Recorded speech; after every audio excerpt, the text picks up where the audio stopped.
Kalau menyerang dia langsung masuk langsung. Oke, begitu 1, 2, 3, 4, 5, 6 tidak bisa ambil pukul, langsung pukul 7.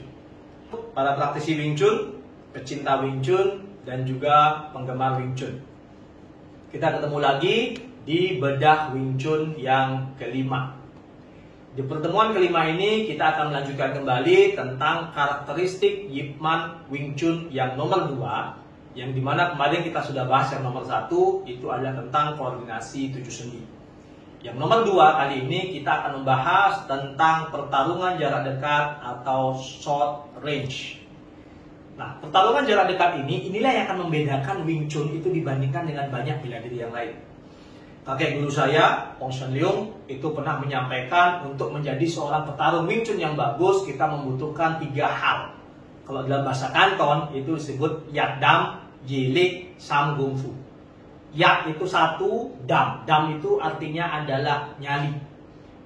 Ya, Yi itu yang kedua itu adalah Lik, power. Baru Sam yang ketiga itu adalah Kung Fu atau skill. Nah, ketika kita bicara tentang pertarungan jarak dekat, yang benar-benar dibutuhkan yang nomor 1 itu adalah Dam. Keberanian kita, nyali kita untuk masuk ke daerah pertahanan lawan, sehingga pada akhirnya lawan itu ngerasa kagok bertarung dengan kita.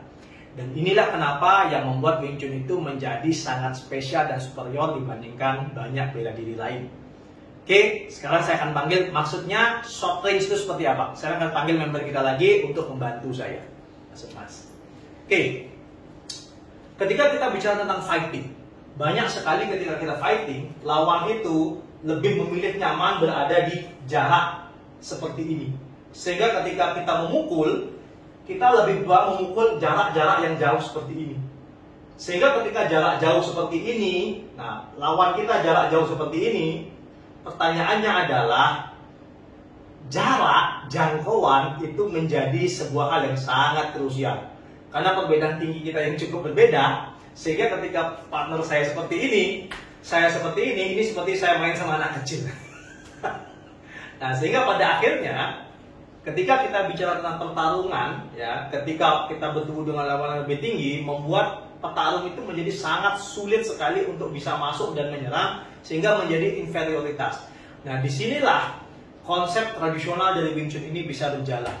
Di Wing Chun, ya, pertarungan harus dilakukan dalam posisi yang dekat, jaraknya sangat dekat. Nah, jaraknya itu adalah kalau bisa pertarungan itu jaraknya adalah segini. Ketika jaraknya segini, ini akan membuat lawan dengan yang posturnya lebih tinggi itu membutuhkan effort yang lebih besar. Karena apa? Tangan dia panjang, tangan saya lebih pendek. Itulah kenapa Wing Chun itu sangat cocok sekali untuk orang-orang Asia terutama yang memang memiliki postur lebih pendek, badannya lebih kecil. Sehingga ketika banyak praktisi Wing Chun, ketika dia fight-nya misalnya kayak Wing Chun seperti ini, dia fight-nya kayak gini jauh-jauh seperti ini. Nah, ini jauh sekali dengan apa yang diharapkan oleh Grandmaster Yip Man, sehingga pada akhirnya membuat Wing Chun itu menjadi tidak superior lagi. Ketika kita bicara pertarungan Wing Chun, pertarungan itu harus terjadi dalam jarak dekat, sehingga pada akhirnya lawan kita itu menjadi sangat kesulitan dalam bertarung.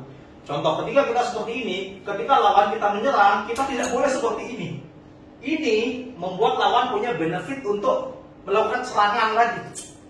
Nah, ini membuat lawan mendapatkan benefit jauh dari kita. Karena apa? Karena jarak kita masih sangat jauh. Ketika kita bicara tentang Wing Chun, ketika partner kita menyerang, yang perlu kita lakukan adalah kita jarak sedekat ini. Ketika jarak sedekat ini, ketika dia mencoba untuk masuk lagi, semuanya menjadi mungkin untuk dilakukan. Ulang sekali lagi. Dalam pertarungan yang seperti ini, ketika lawan kita menyerang, dekat jaraknya. Oke, bisa kita 1, 2, banyak sekali yang bisa dilakukan. Ketika dia nyerang lagi, dia pasti mukul 3. Pastikan jaraknya dekat ini, sehingga pada akhirnya kita memiliki benefit yang bagus untuk menyerang lawan. Oke, jangan pernah lakukan pertarungan Wing Chun yang jarak jauh seperti ini, sehingga sering sekali saya pertarungan Wing Chun kayak gini. Ini saya tidak tahu itu ngapain. Karena ketika kita bicara tentang Wing Chun, sekali lagi kakek dulu saya bilang, ya dam, nomor satu itu adalah nyali. Kalau Anda tidak punya nyali, maka Anda tidak akan bisa bertarung dengan menggunakan konsep Wing Chun. Dan nyali itu didapatkan dari kungfu yang bagus, skill yang bagus. Sehingga ketika kalau tadi seperti itu, ketika lawan nyerang, lawan nyerang dia langsung masuk langsung. Oke, begitu 1, 2, 3, 4, 5, 6, tidak bisa ambil pukul, langsung pukul, 7. Oke, thank you. Ya, nah, nggak ada lagi aksi kena pukul tadi ya. Oke, jadi itu. Jadi itu karakteristik yang nomor 2 dari Yip Man Wing Chun, itu adalah pertarungan jarak dekat. Ketika Anda seorang praktisi Wing Chun, pastikan Anda memiliki kungfu yang tepat. Pastikan Anda memiliki knowledge yang tepat, sehingga pada akhirnya Anda bisa bertarung dengan menggunakan karakteristik Yip Man Wing Chun yang kedua, yaitu pertarungan jarak dekat. Jangan lagi bertarung jarak jauh, karena kalau bertarung jarak jauh pasti kita akan dikremasi oleh yang namanya tinju. Jelas. Oke, semoga ini bisa dimanfaat buat teman-teman semua, buat teman-teman yang ingin ada teknik atau konsep yang ingin dibahas atau ada pertanyaan, silahkan tulis di kolom komentar sehingga kita akan membahasnya untuk teman-teman semua. Sampai ketemu di bedah Wing Chun berikutnya. Bye.